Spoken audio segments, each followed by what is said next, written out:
Back to live show. నిన్న తాడేపల్లిగూడెంలో జరిగిన రైతు మహాసభకు బీజేపీ జాతీయ అధ్యక్షుడు అమిత్ షా హాజరయ్యారు. అలాగే కేంద్ర మంత్రులు వెంకయ్యనాయుడు, నిర్మలా సీతారామన్ కూడా సభలో ఉన్నారు. ఈ సందర్భంగా చాలా కాలం తర్వాత మళ్లీ ఆంధ్రప్రదేశ్ ప్రత్యేక హోదా అంశం ప్రస్తావనకు వచ్చింది.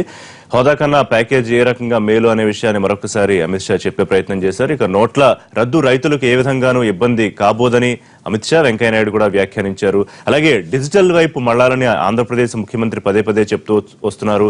ఏపీ పర్స్, దానికి సంబంధించి ఒక యాప్ కూడా రిలీజ్ చేసి మొత్తం అంతా మొబైల్ బ్యాంకింగ్ వైపు వెళ్ళాలి. ఇప్పటికే ఆంధ్రప్రదేశ్ లో ఎక్కువ సెల్ ఫోన్లు ఉన్నాయి. సెల్ ఫోన్ లేని వారికి సెల్ ఫోన్లు ఇచ్చి అందరినీ మొబైల్ బ్యాంకింగ్ వైపు మళ్లించాలనే ప్రయత్నం ఆంధ్రప్రదేశ్ చేస్తోంది. ఇక ఫైబర్ గ్రిడ్ ద్వారా మొత్తం ఇంటికే ఇంటర్నెట్, కేబుల్ అన్ని కూడా 150 రూపాయలకే ఇచ్చే ఆలోచన కూడా ప్రభుత్వం చేస్తోంది. దానికి ముందడుగు పడే అవకాశం కనిపిస్తోంది. మరోవైపు 1,42,000 ఉద్యోగాలు ఖాళీగా ఉన్నాయి. ఇంటికో ఉద్యోగం లేకపోతే నిరుద్యోగ భృతి ఏమైందని నాదెండ్ల మనోహర్ నిన్న విమర్శించారు ప్రభుత్వాన్ని.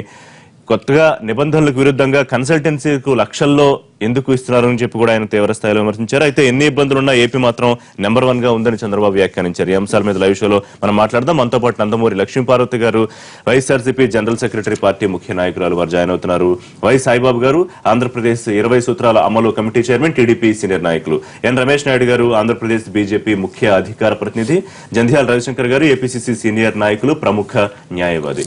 రైట్, ముందుగా లక్ష్మీపార్వతి గారు, ఒకటి, తాడేపల్లిగూడెంలో నిన్న అమిత్ షా గారు మాట్లాడుతూ ఈ మధ్య మనం ఈ నోట్ల వ్యవహారంలో పడి కొంత ప్రత్యేక హోదా అంశం కాస్త పక్కకి వెళ్ళింది మనకు చర్చల్లో కూడా. అయితే నిన్న మరొకసారి వాళ్ళు చేసిన కామెంట్స్, ఈ సందర్భంగా కాంగ్రెస్, వైసీపీలు ప్రజల్ని పక్కదో పట్టిస్తున్నాయి. అంటే హోదా వల్ల ఏమొస్తుంది, హోదా కన్నా మించి ఆంధ్రప్రదేశ్ కి ఏ రకంగా కేంద్రం సాయం చేసింది, ఎవరు, వెంకయ్యనాయుడు గారు, చంద్రబాబు నాయుడు గారి చొరవతో.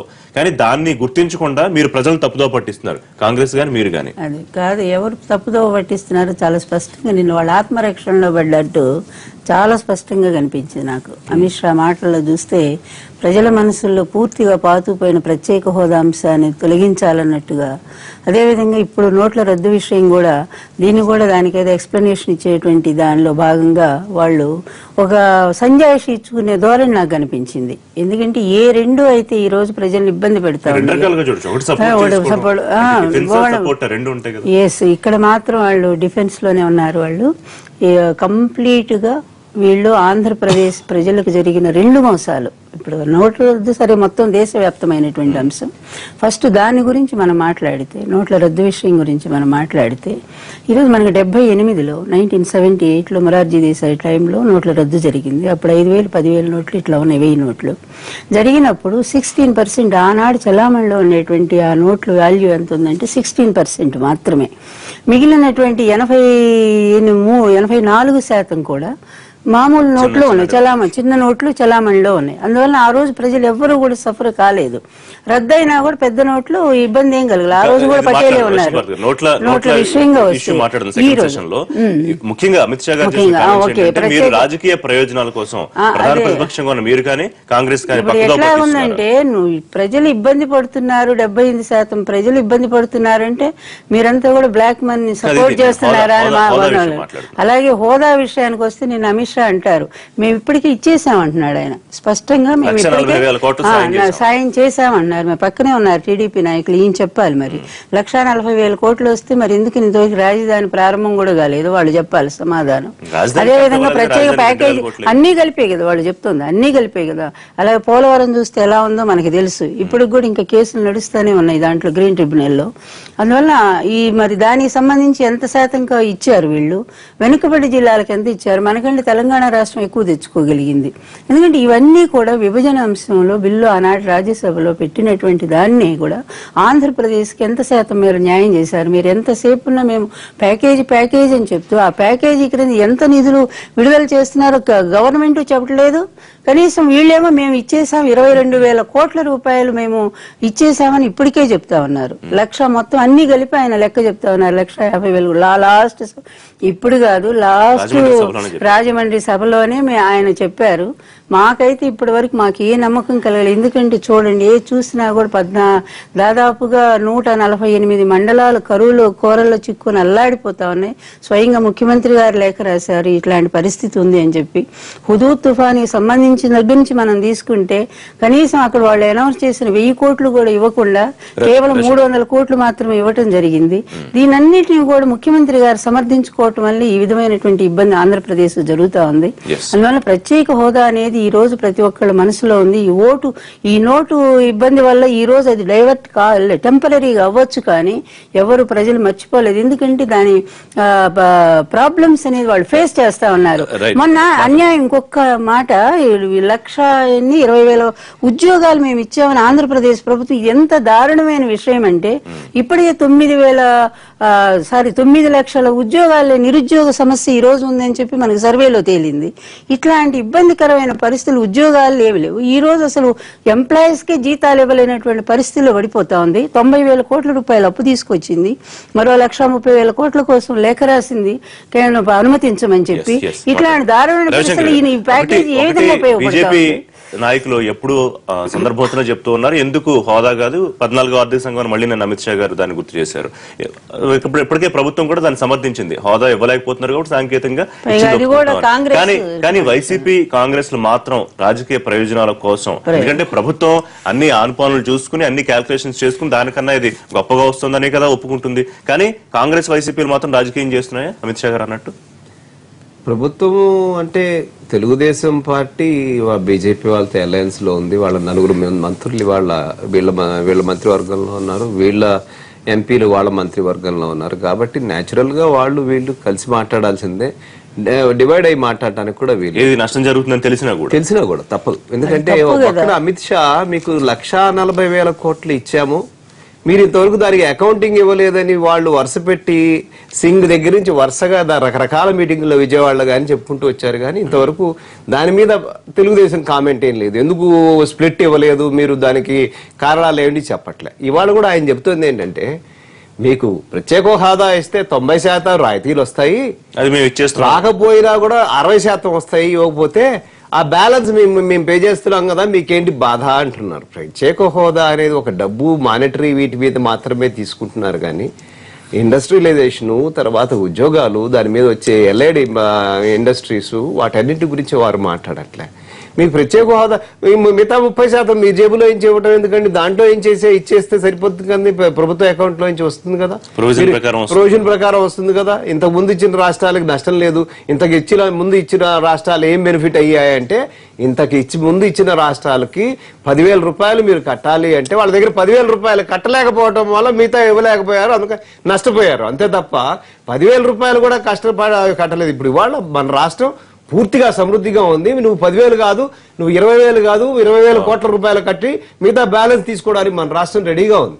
ఆంధ్ర రాష్ట్రాన్ని ఈ రకంగా చేయటమే కాకుండా నిన్న మీకు 8వ తారీఖు పార్లమెంట్ లో ఏం చేశారు, 1 సంవత్సరంన్నర పాటు కేవీపీ గారు బిల్లు డిస్కస్ చేసి స్పీకర్ రూలింగ్ ఇచ్చేశారు.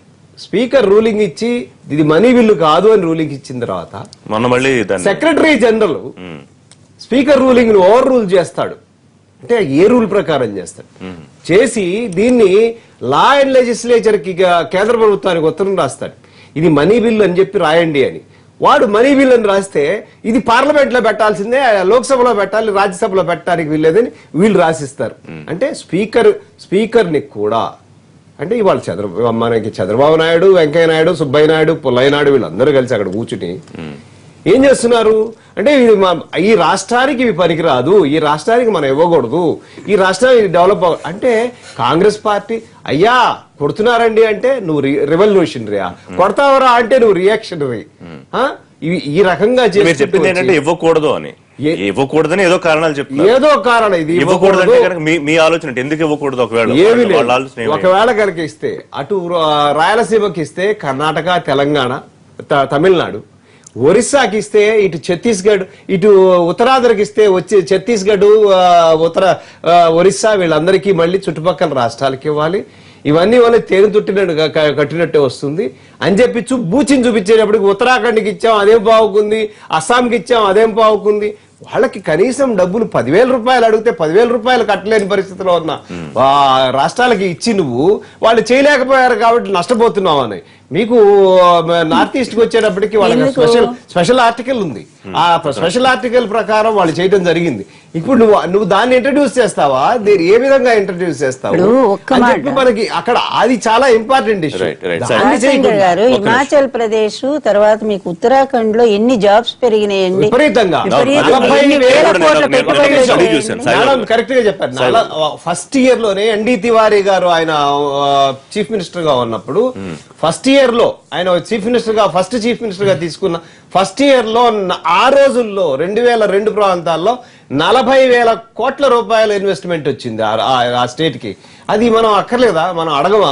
20 సూత్రాల పథకం సోదరుడు మనకి 20 సూత్రాల పథకం వారికి అన్ని సూత్రాలు తెలుసు కదా, వారు ఖచ్చితంగా చెప్పాల్సిన అవసరం ఉంది. మీరే అన్నారు ఇందాక మరి మిత్రపక్షంగా ఉన్నారు కాబట్టి. సాయిబాబు గారు, ఒకటి కొన్ని ఎక్స్పర్ట్స్ వ్యూస్ చూసినా కొన్ని ప్రెజెంటేషన్ చూసినా కూడా జార్ఖండ్, ఉత్తరాఖండ్, ఛత్తీస్గఢ్ సో ఇవి చాలా రెట్లు డెవలప్మెంట్ జరిగింది అని, ఏది ప్రత్యేక హోదా వల్ల. సో అక్కడికన్నా కూడా మనకి హ్యూమన్ రిసోర్సెస్ కానీ న్యాచురల్ రిసోర్సెస్ కానీ చాలా ఎక్కువ. సో అదే హోదా మనకి ఉంటే ఊహించని స్థాయిలో అభివృద్ధి జరిగి ఉండేది అని కొంతమంది ఎక్స్పర్ట్స్ చెబుతూ అనమాట. దాన్ని పూర్తిగా కాదందామా, లేదు రాజకీయ కారణాల చేతో రాజకీయ ప్రయోజనాల చేతో రాజీ పడక తప్పని పరిస్థితి వచ్చింది తెలుగుదేశం పార్టీకి. ఇక్కడ కాంగ్రెస్ పార్టీ పూర్తిగా ప్రత్యేక హోదా అనే అంశాన్ని రాజకీయ పరంగానే చేసిందండి.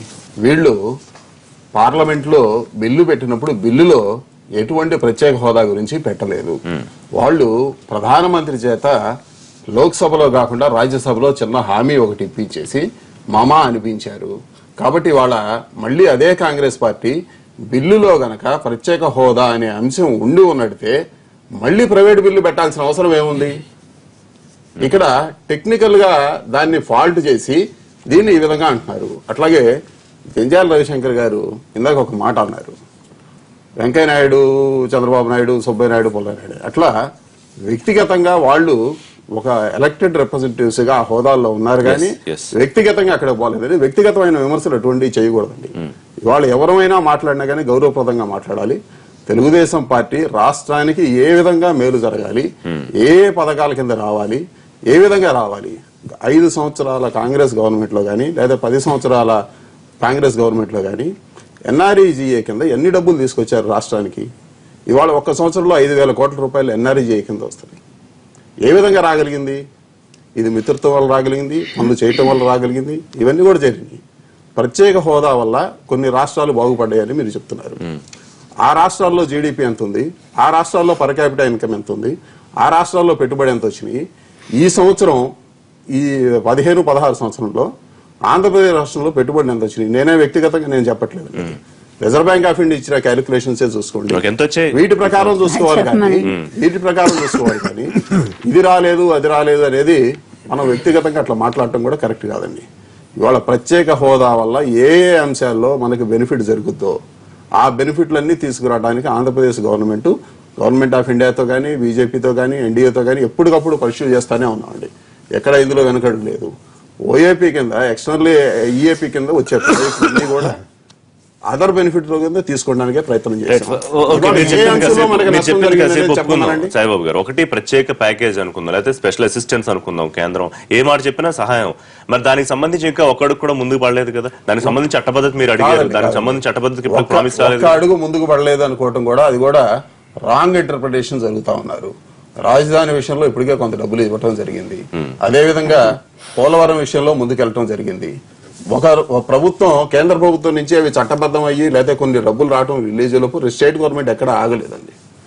పోలవరం ప్రాజెక్ట్ అనేది కేంద్ర ప్రభుత్వం డబ్బులు ఇచ్చిన మొదలు పెట్టాలి అనే దానికి కూడా మేము ఆగలేదు.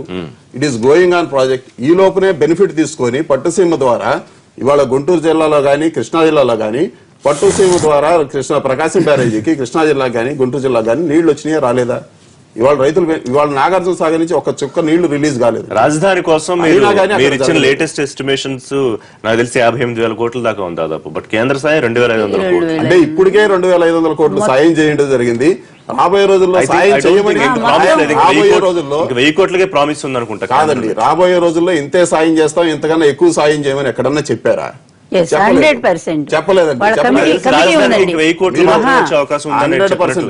రాజధాని నిర్మాణ కమిటీ 22,000 కోట్ల కల్పించుకోవడానికి ఇచ్చిన డబ్బులు రాబోయే రోజుల్లో మేము దాన్ని ఔటర్ రింగ్ రోడ్డు దాంట్లో ఇచ్చారా, ఇంటర్నల్ రోడ్స్ దాంట్లో ఇచ్చారా? ఇవ్వలేదు. ఇవన్నీ కూడా ఇస్తామని కూడా గడ్కరీతో సహా అందరూ క్లియర్ గా చెప్పారు. ఉన్న విషయాన్ని మనం క్లియర్ గా చూసుకోవాలి. కానీ ఆల్రెడీ రాజధాని యొక్క ఔటర్ రింగ్ రోడ్ కి వాళ్లే ప్రాజెక్ట్ రిపోర్ట్ చేశారు, దాన్ని ఇచ్చారు. మెట్రో రైల్ కి ఆల్రెడీ వాళ్ళు ఇచ్చారు.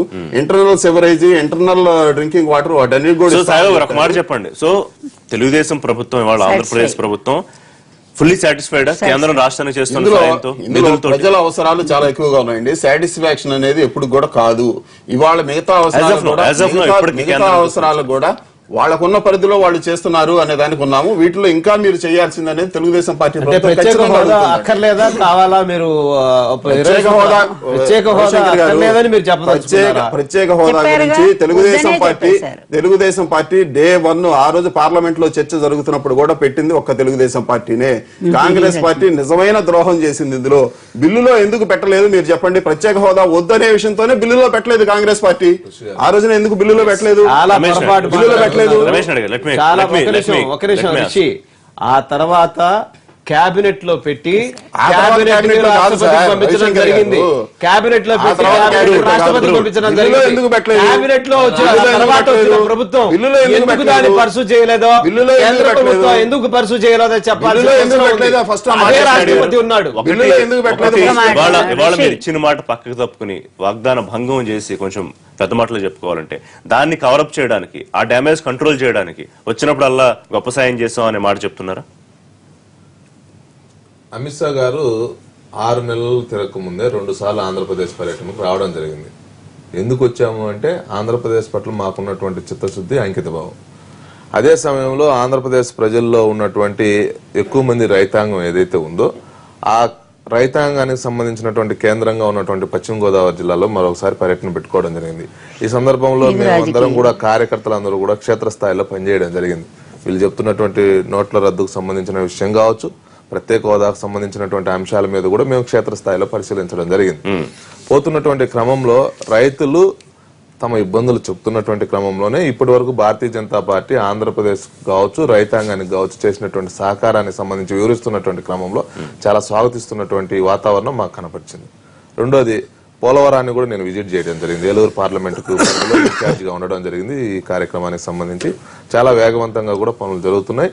దీన్ని మనందరం కూడా ఆమోదించాల్సినటువంటి పరిస్థితి.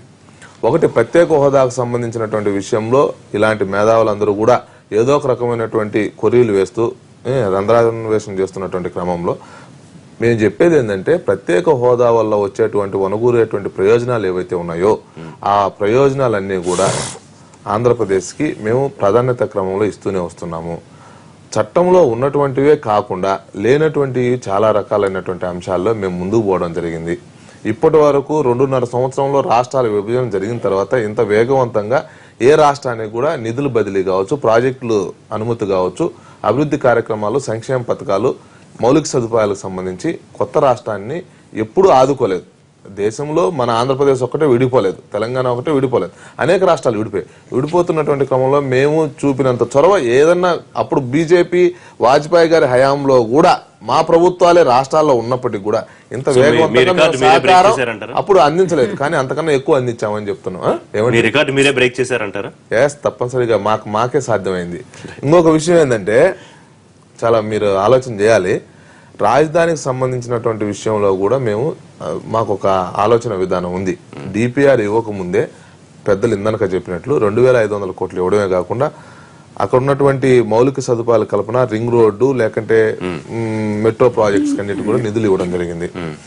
30 సంవత్సరాలుగా ప్రజల యొక్క చిరకాల వాంఛైనటువంటి దుర్గమ్మ గుడి దగ్గర ఫ్లైఓవర్ నిర్మాణం దానికి మేమే ఇచ్చాము. డ్రెడ్జింగ్ కార్పొరేషన్ మహారాష్ట్ర ప్రభుత్వం ఆంధ్రప్రదేశ్ తో పోటీ పడినప్పటికీ కూడా 1850 కోట్ల రూపాయల ప్రాజెక్ట్ ఇవ్వడం జరిగింది.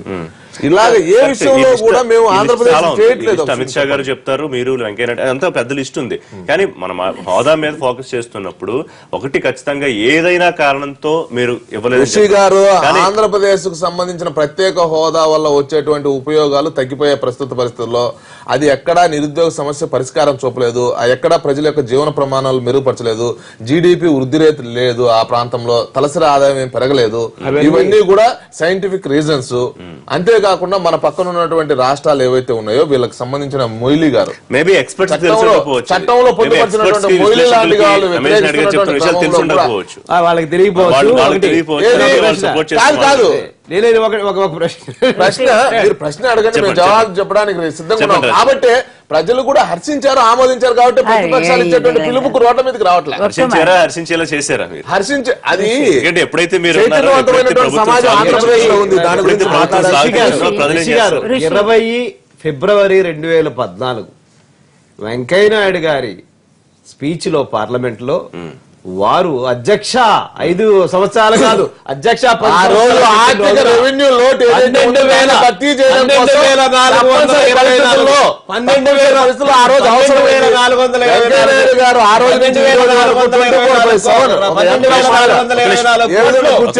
గమనించండి. 12,424 కోట్లు తెలంగాణ మిగులు బడ్జెట్, 15,000 కోట్లు ఆంధ్రప్రదేశ్ తరుగు బడ్జెట్ ఉన్నది. అట్లాగే ఖుషీభాయ్ చౌదరి 25/4/2016 వారు పార్లమెంట్ లో సమాధానం ఇస్తూ ఇవన్నీ అబద్ధం, వీటికి సంబంధం లేదని చెప్పి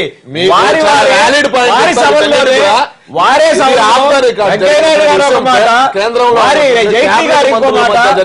చౌదరి ఇంకో మాట, వీళ్ళందరూ పార్లమెంట్ లో మాట్లాడిన మాట అబద్ధం కాదా? ఈ మేధావులు కూడా ఈ విధంగా మసిపూసి మారేడుకాయ చేస్తారని నేను అనుకోవట్లేదు. ఇట్లాంటి అభూత కల్పన చేయకూడదు. పార్లమెంట్ రికార్డులు మీరు కూర్చుంటే క్యాబినెట్ లో ఆఫ్ ద రికార్డు కూర్చుంటే మంత్రుల మధ్య జరిగినటువంటి సంభాషణ తెలుసా?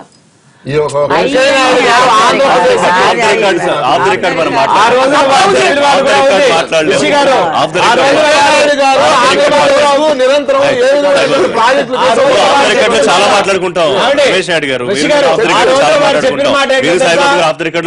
రిషి గారు ఆ రోజున వారు చెప్పిన మాట ఏంటంటే, నేను కర్ణాటక రాష్ట్రానికి సంబంధించిన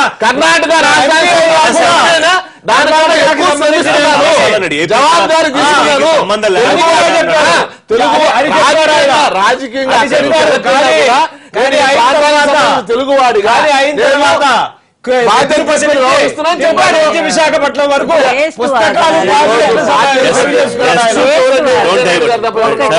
ఢిల్లీ రాజకీయాల్లో ఆంధ్రప్రదేశ్ ప్రజలు మాటల వాదన కాదు. ఒక్కనే మనం ఆ రోజు రాజ్యసభలో లోక్సభలో ఏ విధంగా తలుపులు మూసేసి అందరిని ఇచ్చేసేసి ఎట్లా చేశారనేది బీజేపీను కాంగ్రెస్ కలిసి అంతే. బీజేపీ కాంగ్రెస్ బీజేపీ ఒప్పుకోకపోతే ఎట్లా అవుతుంది? మీరు కూడా ఉన్నారులేండి. మీరు అద్వానీ గారి చేంబర్ లో చంద్రబాబు నాయుడు గారు అక్కడే ఉన్నారు. ఊరక డిస్ట్రిక్ట్ కాదండి, విషయం మాట్లాడుకోవాలి. మీరు చెప్పారు, ఎవరూ కాదనలేదు. మీరే చెప్తున్నారు తలుపులు మూసేసి కాంగ్రెస్ చేసిందని. బీజేపీ కూడా చేసింది. టీడీపీ ముఖ్యమంత్రి గారు అద్వానీ గారి చేంబర్ లో అక్కడే ఉన్నారు. చాలా మాట్లాడతాను, అట్లా కాదు కదా. ఇవాళ రాజ్యసభలో జరిగినప్పుడు వెంకయ్యనాయుడు గారు అడిగారు, మిగతా పక్షాలన్నీ అడిగారు. దానికోసం బిల్లులో అమెండ్మెంట్ రాజ్యసభలోనే ఎందుకు మాట్లాడారు కదా. ఆగండి, ఆ రోజున రాజ్యసభలో వెంకయ్యనాయుడు గారు తెలుగుదేశం పార్టీ కోరింది. ఆ రోజున ఇమీడియట్ గా బిల్లులో అమెండ్మెంట్ చేసి అదే బిల్లుని అమెండ్ చేసిన బిల్లు రూపంలో ఆ రోజున కాంగ్రెస్ పార్టీ ఎందుకు ఆమోదింపు చేయలేదు? అక్కడ చిత్తశుద్ధి లేదు కాబట్టి చేయలేదు. పొరపాటు పెట్టారు, పెడితేనే దాన్ని తీసుకెళ్లలేదు. ఆర్డినెన్స్ కోసం పెట్టింది.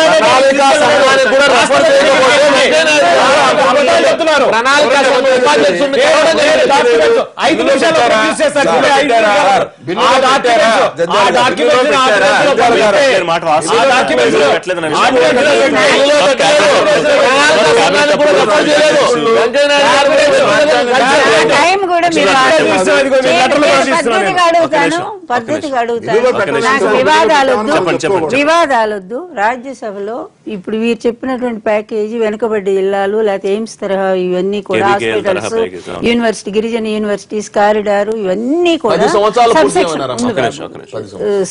సెక్షన్ 310 ఇవన్నీ ఉన్నాయి. ఇవన్నీ పెట్టున్నాయి.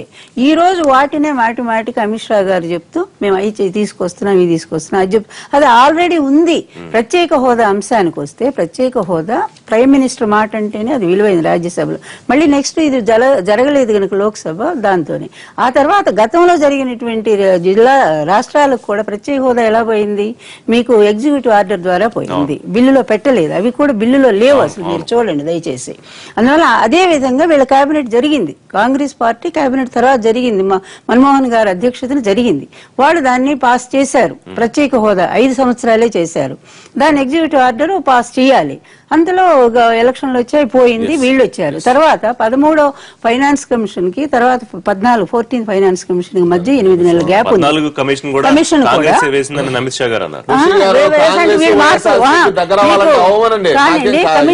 దాని చైర్మన్ రెడ్డి గారు ఏం చెప్పారండి, దానికి దీని సంబంధం లేదని చెప్పారు. అదేవిధంగా పార్లమెంట్ లో ఒక్క నిమిషం బాబు, ఒక్క నిమిషం, పార్లమెంట్ లో కూడా ఆయన పేరేంటి, ఇంద్రజిత్ సేన, ఆయన వీళ్ళ కాంగ్రెస్ లీడర్ కి లేఖ రాస్తూ ఇందులో దీని 14th ఫైనాన్స్ కమిషన్ ఏమీ చెప్పదు, ఎందుకంటే మళ్ళీ అది కేబినెట్ నిర్ణయమే అని అన్నారు. అసలు వీటన్నిటికీ కేవలం రెడ్డి గారు కాదు కానీ, బట్ నీతి ఆయోగ్ అధ్యక్షుడిగా ఉన్నది ఎవరండి, ప్రైమ్ మినిస్టరే కదా. వాళ్ళు తలుచుకుంటే ఒక కేబినెట్ తీర్మానం, ఎందుకంటే వాళ్ళు మేనిఫెస్టోలో, ఎందుకంటే అగైన్ మళ్ళీ ఇదే మాట్లాడుతున్నాం కనుక వాళ్ళు మేనిఫెస్టోలో పెట్టిన మాటని ఈ రోజు మేనిఫెస్టోలో పెట్టుకున్నారనే కదా చంద్రబాబు నాయుడు నానా అవస్థలు పడుతున్నాడు, రుణమాఫీ విషయం ఇదన్నీ కూడా మాట తీర్చుకోవాలని చేయలేకపోవచ్చు. కానీ చెప్తున్నాను, అదే విధంగా వాళ్ళు పెట్టినటువంటి అంశాన్ని మోడీ గారు తప్పారంటే అది ఏ విధంగా సమాధానం కేబినెట్ లో పార్లమెంట్ రద్దు అయిపోయిన తర్వాత ఎలక్షన్ కమిషన్ ఎలక్షన్ షెడ్యూల్ ఇచ్చిన తర్వాత విధానపర నిర్ణయం కేంద్ర మంత్రి మండలిలో ఎట్లా తీసుకుంటారు, అక్కడ అది ఇందులో ఎలా ఉన్నాయంటే రెండు వైపులా కూడా సపోర్ట్ చేసుకోవడానికి పాయింట్స్ ఉన్నాయి. ఒకటైతే ఖచ్చితంగా కేంద్రం వరకు ఉంది కాబట్టి తీసుకోలేదని చాలా స్పష్టంగా ఆంధ్రప్రదేశ్ ముఖ్యమంత్రి నోట్ల రద్దు విషయాన్ని స్వాగతించారు. అంతకు ముందే వారు లేఖ రాయడం మనకు తెలుసు. అయితే అంతా డిజిటల్ వైపు మళ్లాల్సిన అవసరం ఉంది, మొబైల్ బ్యాంకింగ్ మీద ఎక్కువ ఆధారపడాలి, నగదు రహిత ట్రాన్సాక్షన్స్ ఎక్కువ ప్రోత్సహించాలని వారు అభిప్రాయపడుతున్నారు. లక్ష్మీవారి గారు ఎంతవరకు మీరు ఏకీపిస్తారు, సెల్ ఫోన్ నే మొత్తం ఒక బ్యాంక్ లాగా మార్చుకోవాలని నాకు అల్లుడుగా జాలి పడుతున్నాను నేను, నిజం చెప్పాలంటే చాలా జాలి వేస్తుంది పాపం. ఫ్రెండ్లీ పార్టీని వాళ్ళ మాటను కాపాడుకోవటం కోసం ఆయన నానా తిప్పులు పడుతున్నారు. అవన్నీ కూడా సాధ్యం లేదు. ఒకే ఒక్క విషయం న్యూయార్క్ టైమ్స్ రీసెంట్ గా పత్రిక రాసింది, మన విదేశీ పత్రిక, ఎంత చక్కగా రాసిందంటే విదేశీయులు బ్రిటన్ ఆర్ అమెరికా దేశాల్లో మీకు కంప్లీట్ గా నగదు రహితమైనటువంటి కార్డు యూజింగ్ ఉంటుంది. మీకు డెబిట్ కార్డులు ఇట్లాంటివన్నీ, క్రెడిట్ కార్డ్స్, ఇదంతా కూడా 78% ఉంటుంది. మిగిలినటువంటి 33% మాత్రం నగదు ఉపయోగం ఉంటుంది. కానీ భారతదేశంలో 78% నగదు క్యాష్ ని వాడతారు. కేవలం ఒక 20% 22% మాత్రమే, 16% 16% మాత్రమే కార్డులు. అదే కాకుండా రీసెంట్ గా మీకు సెంట్రల్ ఫైనాన్స్ కమిటీ, ఇది మినిస్ట్రీ కమిటీ అండ్ ఇది రూరల్ డెవలప్మెంట్ అథారిటీ రెండు కలిసి ఒక సర్వే చేసాయి భారతదేశం, రీసెంట్ గా వచ్చినటువంటి సర్వే. దాన్ని సెక్ అంటాం, దాన్ని సోషియో ఎకనామిక్స్ అండ్ క్యాసిజం. దీని మీద సర్వే చేస్తే 51% మంది పేదలు బిలో 5,000 మంత్లీ వాళ్ళకు వచ్చేటువంటి ఇన్కమ్, ఇటువంటి వాళ్ళకి అసలు బ్యాంకు ఖాతాలు లేవు, వాళ్ళ కార్డు అంటే ఏంటో తెలియదు పరిస్థితి. వాళ్ళకి 5,000 లోపు ఆదాయం ఉండేటువంటి కుటుంబాలు పెద్ద పెద్ద సంఖ్యలో ఉన్నారు. వీళ్ళందరూ బ్రతకటానికి ఎలా అని పోరాటం చేస్తున్న ఈ టైంలో మరి చంద్రబాబు నాయుడు గారు వాళ్ళకి డిజిటల్ గా ఏది అవిస్తాను లేకపోతే ఏది స్టార్ కూడా తెలియదు. అసలు ఇదంతా ఇప్పుడు మనకు మనం అమెరికాతో పోల్చుకో, దయచేసి బ్రిటన్ తో పోల్చుకో. ప్రజెంట్ ఉన్నటువంటి పేదరిక పరిస్థితి మీరు చూడండి. ఈ రోజు గంటల కొద్ది నిలబడి బ్యాంకుల దగ్గర అల్లాడిపోతున్నటువంటి ప్రజానికాన్ని చూడండి. అదేవిధంగా ఈ అక్షర ఏది మన జనధన్ పెట్టారు కదా, జనధన్ పెట్టారు కదా, దాంట్లోకి నల్లధనం వచ్చి పడతా ఉంది తప్ప 1,000 కోట్లు నల్లధనం వచ్చి 7,000 కోట్లు ఎంతో ఇప్పుడు 40,000 కోట్లు జమ అయింది. కానీ మళ్ళీ వాళ్ళ మీద కూడా యాక్షన్స్ ఉంటాయని చెప్తా ఉన్నారు. అంటే పేదవాడు అంతకు ముందు పేదవాడు కనీసం వీళ్ళు 1,25,00,000 మందిని చేర్పించారు, 1,25,00,000 మందిని చేర్పించారు. చేర్పిస్తే బ్యాంక్ వాళ్ళు మార్పు దిశగా వెళ్ళొద్దని ఎవరు అట్లా వెళ్ళొద్దనలా. తుగ్లక్ కూడా మార్పు చేద్దామని బంగారు నాణాలు రద్దు చేసి రాగి నాణాలు పెట్టాడు, లేకపోతే రాగి నాణాలు బదులు ఇంకేందో పెట్టాడు. అసలు రాజధాని మార్చి అక్కడ దౌలతాబాద్ తీసిపోయాడు. చివరికి చచ్చిపోయారు అక్కడ జనం అంతా కూడా, ఆయన పదవి పోయింది అనుకోండి. ఇలాంటి మార్పులు ఎప్పుడంటే ఈ రోజు కూడా మేము నల్లధనానికి కంప్లీట్ మేము వ్యతిరేకమైనా కూడా మేము చెప్పింది ఒక్కటే, సామాన్యుడికి అందుబాటులో మీరు క్యాష్ ఉంచి మిగిలిన పెద్దవాళ్ళ మీద మీరు నిర్ణయం తీసుకొని ఉంటే, మీరు విదేశం నుంచి తెప్పిస్తానన్నటువంటి ఆ నల్లధనం మీద లేదు. ఆ రిపోర్ట్ అంతా సుప్రీంకోర్టు పంపించామన్నారు. లిస్ట్ ఏమైంది? అలాగే పనామాకు సంబంధించి ఆయన ఫాల్సియాను అతను కలిసి అమిత్ షాని అదేవిధంగా మోడీ గారిని కలిసి మొత్తం లిస్ట్ అంతా కూడా ఇచ్చారు. ఈయన జర్నలిస్టుల సంఘ అధ్యక్షుడు ఫాల్సియాను ఇస్తే వాళ్ళు పక్కన పెట్టారు. ఒక్కళ్ళ మీద మీరు యాక్షన్ తీసుకున్నారా? మీ అదేవిధంగా ఓఎన్జీలో మన లక్షల కోట్లు మోసం చేశారు, రిలయన్స్ మీద ఏమైనా యాక్షన్ తీసుకున్నారా? అదానీలు అంబానీలు మొత్తం మీ పక్కన పెట్టుకొని ఈ జియో ఎలా అసలు ఇప్పుడు కాదు, దేశం డెవలప్ అయితే అప్పుడు ఆలోచించాలి. ఆ స్థాయిలో అయితే మనం అది అప్పటికి వస్తుందేమో, కానీ ముందు ఎడ్యుకేషన్ పెంచండి, మౌలికంగా అది పెంచండి.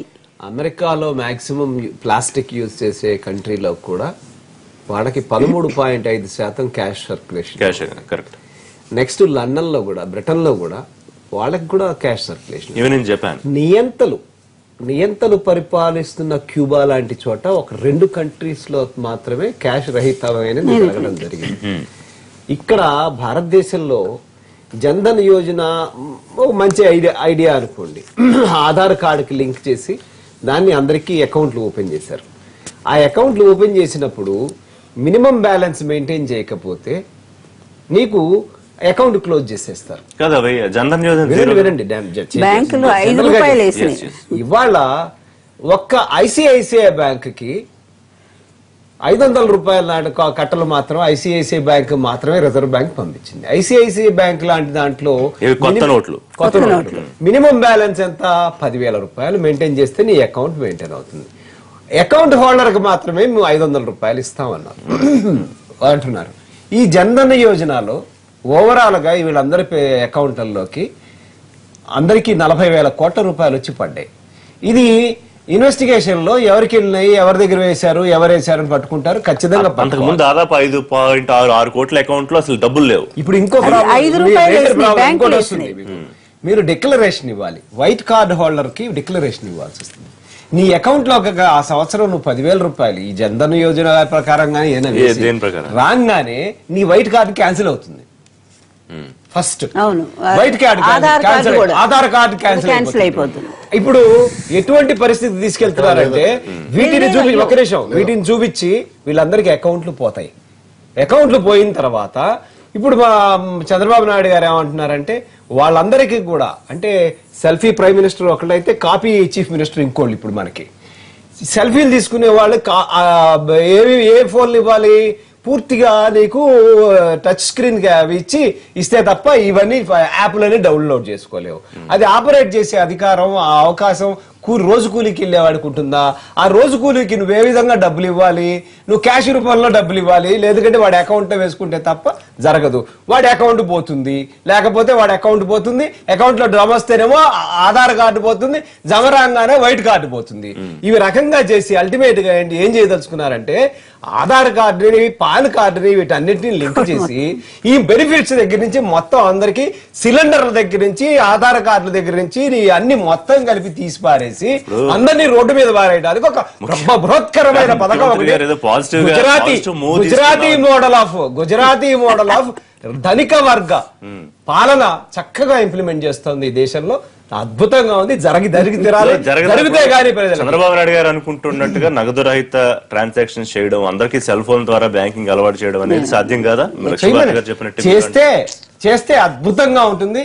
మన దేశంలో ప్రతి రైతు కూలీ ఆ రోజుకు సాయంత్రానికి 30 రూపాయలు 50 రూపాయలు సంపాదించుకునేవాడు కూడా అకౌంట్ ఓపెన్ చేసుకుని ఆ అకౌంట్ లోకి వైట్ అమౌంట్లు పంపించిన తర్వాత ఆ వైట్ అమౌంట్ ని విత్డ్రా చేసుకోవడానికి అతని కార్డు తీసుకుని అక్కడికి వెళ్ళాలి. అది చేస్తే చాలా అద్భుతమైన పరిణామం.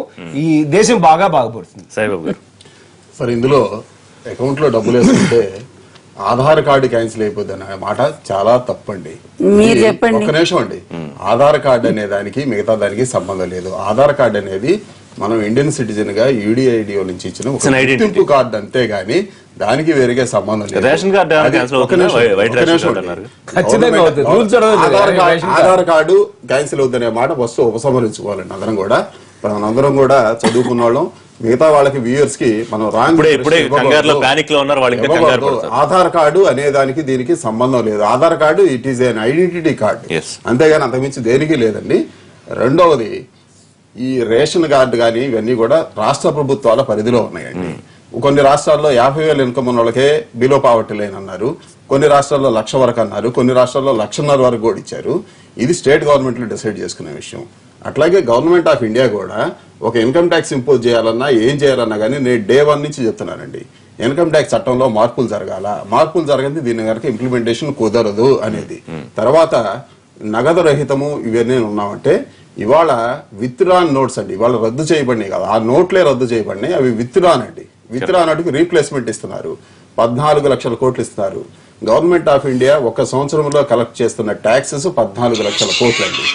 మనది మొత్తం కూడా నగదులో జరుగుతున్నది కాదు. This is a fuelling exchange of the మనీకి, ఎక్స్చేంజ్ వాల్యూ కింద ఇది ఉంది కానీ లేదు. 14 లక్షల కోట్ల రూపాయలు కేంద్ర ప్రభుత్వానికి పన్నుల రూపంలో వస్తున్నాయి అంటే దేశం మొత్తం మీద ఆర్థిక వ్యవస్థ ఎంత ఉన్నది? 3 లక్షల కోట్లకు పైగా ఉన్నది. అదేవిధంగా రాష్ట్ర ప్రభుత్వాలు కలెక్ట్ చేస్తున్న పన్నులు ఎంత ఉన్నాయి? ఇంకో 14 లక్షల కోట్ల రూపాయలు ఉన్నాయి.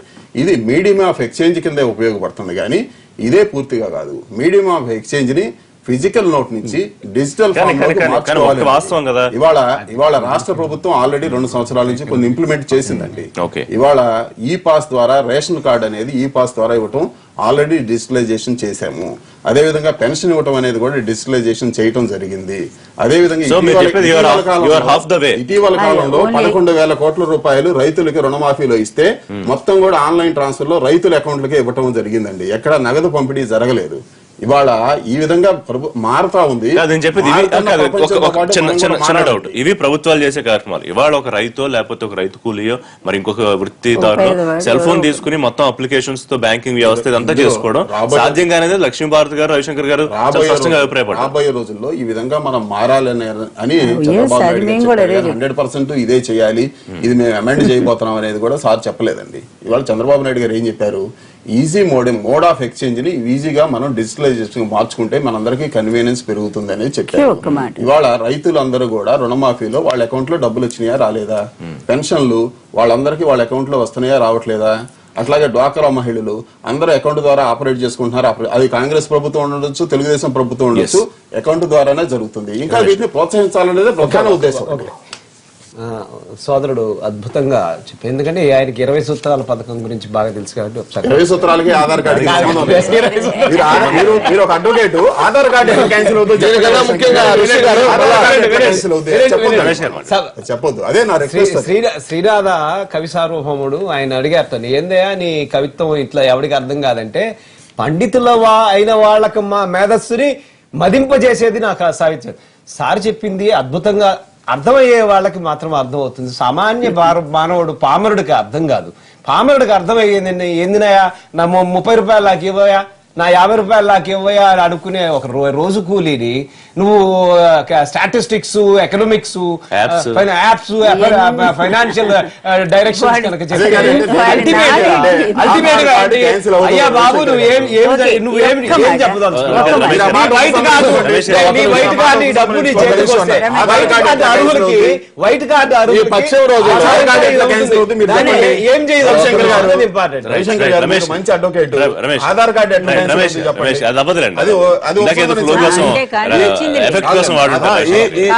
ఎగ్జాంపుల్స్ 3-4 వాటిలో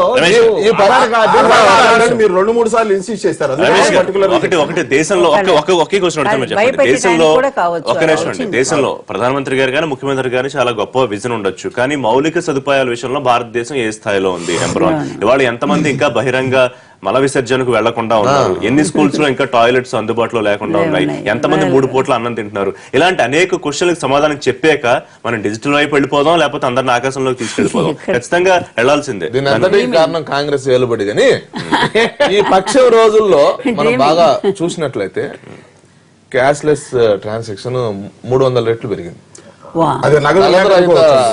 కాదు, మీరు అనకండి. No, you don't come to it. అది తప్పు. అది మళ్ళీ ప్రజలు ప్రపంచం అరచేతులే Misguidance అవుతుంది. Misguidance అవుతుంది. ఎందుకు Misguidance అవుతుంది. ఇవాళ బ్యాంకింగ్ అప్లికేషన్స్ ఎంతమంది నా దగ్గర కూడా కార్డు ఉంది, నేను ఇప్పుడు వరకు వాడలేదు, ఈ 15 రోజుల్లో వాడాను. ఒక మార్పు వైపు దిశ నేను కూడా మీ గురించి నా గురించి కాదు, సామాన్య మానవుడి గురించే. సామాన్యమైనటువంటి మానవుడు, అక్షరాస్యత లేనటువంటి వ్యక్తి, చైతన్యవంతమైనటువంటి వ్యక్తి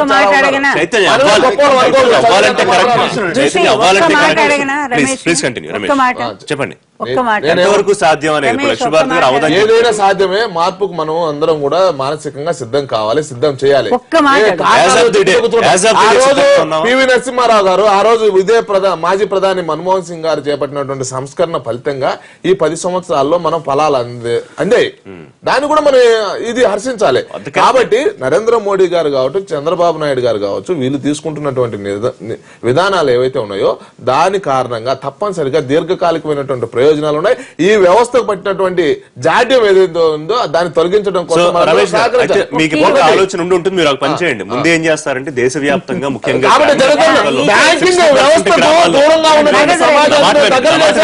60% గ్రామాల్లో ముందు మీరు అవగాహన శిబిరాలు నిర్వహించండి, శిక్షణ కార్యక్రమాలు అన్ని జరుగుతాయి. మొన్న కూడా చంద్రబాబు నాయుడు గారు టెలికాన్ఫరెన్స్ నిర్వహించారు, ఎడ్యుకేషన్ ఇన్స్టిట్యూట్స్ హెడ్స్ తోటి మాట్లాడారు, విశ్వవిద్యాలయాన్ని లింకప్ చేస్తున్నారు. నేనేమంటున్నా వాళ్ళకి తర్ఫీదు ఇచ్చి వాళ్ళని గ్రామాల్లో వాళ్ళ కుటుంబాల్లో వ్యవహరిస్తున్నారు. నేను ఒక విషయం, ఈ దేశంలో బ్యాంకింగ్ 25 కోట్ల మంది బ్యాంకింగ్ సిస్టాన్ని దగ్గర చేశారు. మల విసర్జనకు సంబంధించినటువంటి దానికి సమాధానంగా ఆరోగ్య భారతాన్ని తయారు చేస్తున్నారు. వీటి విషయాల్లో మాకు తప్పనిసరిగా ప్రణాళికబద్ధంగా ఇప్పుడు అవన్నీ కాదంటలేదు, ఇవన్నీ కూడా ప్రాసెస్ లో ఉన్నాయి. దాని రిజల్ట్ ఎప్పటికి వస్తుందో తెలియదు, అప్పటికి ఎంతమంది ఏమైపోతారో తెలియదు. కుటుంబ వ్యవస్థ, ఆర్థిక వ్యవస్థ. ఒక్క నిమిషం రమేష్, ఆర్థిక వ్యవస్థ ఇప్పటికే 9 లక్షల కోట్లు రాబడి తగ్గిపోయింది. ఒకే ఒక్క మాట, వీళ్ళు మొన్న రద్దు చేసినటువంటి 500 నోట్లు 1000 నోట్లు మొత్తం కూడా 16 పాయింట్ ఎంతో 16.5 లక్షలు ఎంతో ఉంది కదా. నీకు డిపాజిట్ చేసిన వాళ్ళు, మార్చుకున్న వాళ్ళు, నగదు మార్చుకున్నటువంటి వాళ్ళు 9 లక్షల కోట్లు దాటిపోయింది. దాన్ని బట్టే నీకు అర్థం అవుతుంది 3 లక్షల కోట్లు అసలు నీకు రానే రాలేదు. అంటే ఎంతమంది నీవు ఇంట్లో కూర్చొని మార్చుకోగలిగారయ్యా? వీళ్ళందరూ మార్చుకో